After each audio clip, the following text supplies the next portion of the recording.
Hello, everybody. Hi there. That's a candle I've got on there. I'm experimenting with different lighting. As you can see, I've just been listening to a bit more of, or re-listening to some of the podcasts. Dr. Michael McConville, The Other Side of Lucy Letby. I watched a couple of shortish videos from Richard Gill's channel today, taken on this beautiful, sort of bleakly beautiful beach in Holland.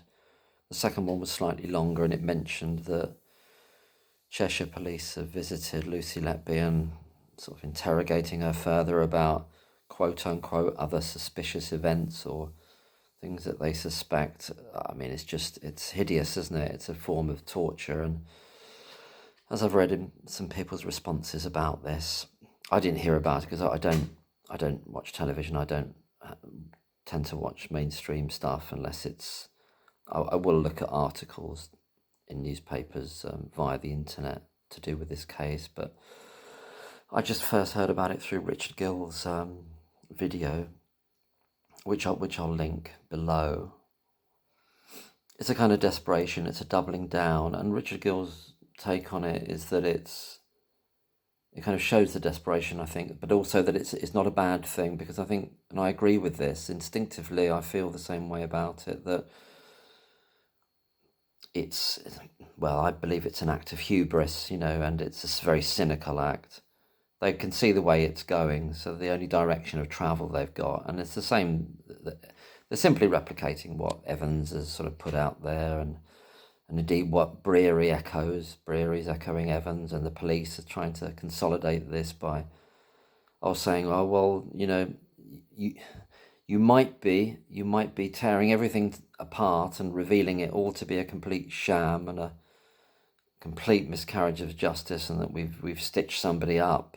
But what we've got in our back pocket is we've got other investigations. We can go further back in time. We can go to different locations in terms of Liverpool Women's Hospital, where Lucy Letby was on secondment and had different trainings there, etc.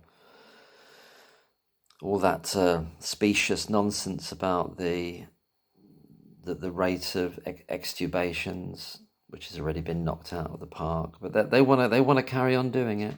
They want to carry on doing it, a form of torture, and I mean, it's disgusting, of course it is, but instinctively, similarly to Richard Gill, I think it's, in the longer run, it works in the favour of the eventual restoration of justice and restoration of order, because they have to be shown to be worse, manifestly and explicitly worse and worse and worse.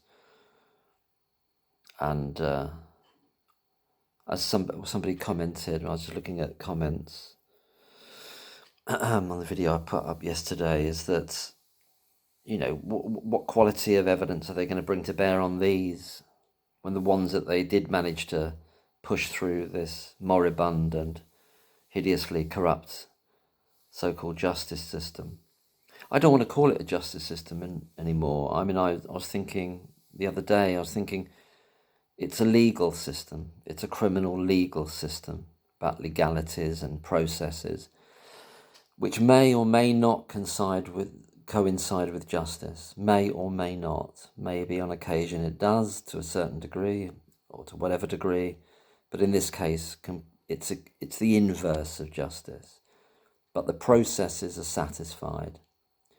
And the video, I saw a couple of minutes of it, that Dr. McConville is responding to, in part, in this episode 13, Shadow of a Doubt, of his podcast series, The Other Side of Lucy Letby, is precisely that, and it's got those kind of characters and those minds in it that are interested in process. They're not interested, there's no critical thinking going on at all. They're simply, those minds are, they might as well be in aspic, they're frozen minds, frozen intellects, and maybe that's too much of a compliment to them. I'm talking about the two barristers speaking in this thing on a channel that Dr. Michael McConville is referring to. in which they refer to the podcasts that Dr. McConville and Peter Elston did in a very strange way. I can't listen to those two clowns any further. I'm talking about. I'm not talking about. I'm talking about those two barristers when I say the two clowns on this podcast. I can't even remember what the podcast is called. I'll look it up. What's it called? Well, it's rubbish. I mean, but it's the same type of thing, you know. It's an episode here. I'll look it up just for the sake of just mentioning what it is that Dr. McConville is referring to in part, and it's only part of what he's doing in this episode. It's a channel called the Podcast Guys. Oh, the guys, yeah, the guys, and they've got these two barristers on here. I don't want to hear from. Time is short, and there's so much being put out there, which is so valuable. Oh, that's the video there. God, we have the technology. Look at that. Back to the candle of peace. I'll get that off my screen. I don't want that trash on my screen. Just a couple of clown barristers, you know. I'm not saying every barrister's a clown, but those two, they're stuck. There's no thinking ability. There's no critical thinking ability. But more importantly than that, even if they have that at a very low level, they simply don't care. As long as the processes were gone to, as far as they consider the processes to be paramount, Lucy Letby could well be innocent, but the processes were done correctly, and that's all the same to them, and they don't give a stuff about it. They don't give a stuff about it in the same way that Lord, what was his name? That law lord, I've forgotten his name again. Denning. When Denning said in the back of the cab to whomsoever it was it Michael? I can't remember who he said it to, but it was reported anyway, so I suppose it is hearsay.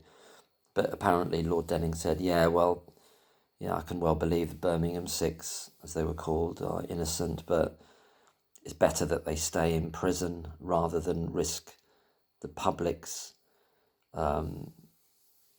view of the criminal justice system and the police being damaged, you know. And that's the mentality we're dealing with here, actually.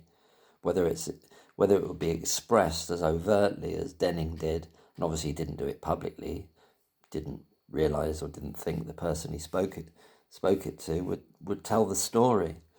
And he was somebody that was meant to be one of the most lauded. So are they judges at all? No, I think they're just someone like that, and these two barristers and so on and so forth, and Goss, you know, for example, they're creeps, basically. Anyway, I don't want to go on a rant about that. What was I going to say? Yeah, I'm still curious about the thing I asked about yesterday. Why does Myers, in his summing up in the 2024 summer retrial of Baby K case, in his summing up, he says about Jayaram, well, you waited 4 months before you said anything, i.e. 4 months from it happening, which brings us to June 2016. And but subsequently we're hearing he'd waited 13 months, and at this meeting in March in 2017. So which is it? And in terms of Myers' statement there, to whom did Jayaram talk about it? Because apparently it wasn't to Breary, because Breary says, I can't remember. And this is in June, so it wouldn't have been his testimony in the June trial, would it? Because he hasn't forgotten. He didn't say it. Breary didn't give evidence in that and say, oh, well, he told me in June 2016, and now at Thirlwall he's saying, I can't remember when he told me. He may or may, not wanting to pin himself down, as I was saying yesterday. But yeah, check out Richard's video. It's shocking in terms of it being very ugly that the police are visiting Lucy Letby and trying to interrogate her further. I mean, it's vicious. It's It's evil, actually, and but it's not surprising. It's the only direction they've got, and they're all in self-protection mode. The police, as much as Breary, as much as Jairam, as much as Evans, they're all in full-on self-protection mode, and this is a strategy that is related to that self-protection mode. I'll leave it there. Thanks very much, and I'll put the links that I mentioned below. All the best. Take care. Bye.